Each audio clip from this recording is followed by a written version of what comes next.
और हमास के बीच जारी जंग के बीच इजरायली पीएम नेतन्याहू को विपक्ष का समर्थन मिला है।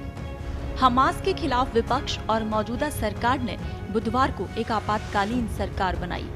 इजरायल की नई युद्ध कैबिनेट ने हमास को धरती से मिटा देने की कसम खाई है।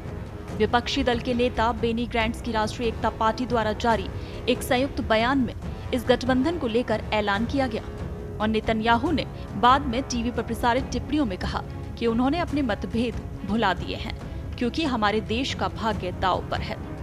आपातकालीन सरकार बनाने के इस फैसले के बाद एक युद्धकालीन कैबिनेट के गठन का रास्ता साफ हो गया, जिसमें नेतन्याहू, गैंट्स और रक्षा मंत्री योव गैलेंट और 2 सेवारत शीर्ष अधिकारी बतौर पर्यवेक्षक सदस्य के रूप में शामिल हुए। जारी किए गए बयान में कहा गया कि जब तक हमास से जंग जारी रहेगी तब तक कोई भी गैर युद्ध संबंधी विधेयक न तो पारित होगा और न ही इससे जुड़ा कोई फैसला लिया जाएगा। इजरायल के रक्षा मंत्री बोले, हमास को धरती से मिटा देंगे। जी हां, नेतन्याहू ने गैंट्स और गैलेंट के साथ बयान जारी कर हमास के बारे में कहा कि हम ISIS से भी बदतर एक क्रूर दुश्मन से लड़ रहे हैं।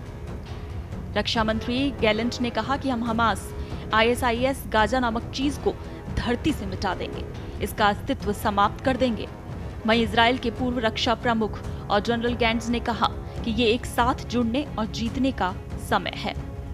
युद्ध में आपको बता दें कि अब तक 1200 से ज्यादा लोग मारे गए हैं।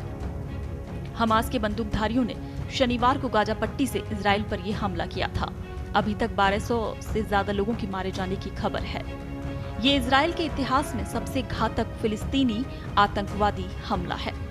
इजरायल ने गाजा पर भारी बमबारी का जवाब दिया है, जिसमें 1055 लोग मारे गए। वहीं इजरायल हमास को नष्ट करने के लिए जमीनी आक्रमण शुरू कर रहा है। आपको बता दें, इजरायल की ओर से गाजा पट्टी में हमास के ठिकानों पर लगातार बमबारी जारी है। इजरायल और आतंकी संगठन हमास के बीच युद्ध में अभी तक 1200 से ज्यादा लोगों की मौत हो गई है। इजरायल वायुसेना के मुताबिक गाजा के अल फुरकान से ही हमास की तरफ से इजरायल के खिलाफ कई गतिविधियां की जाती हैं।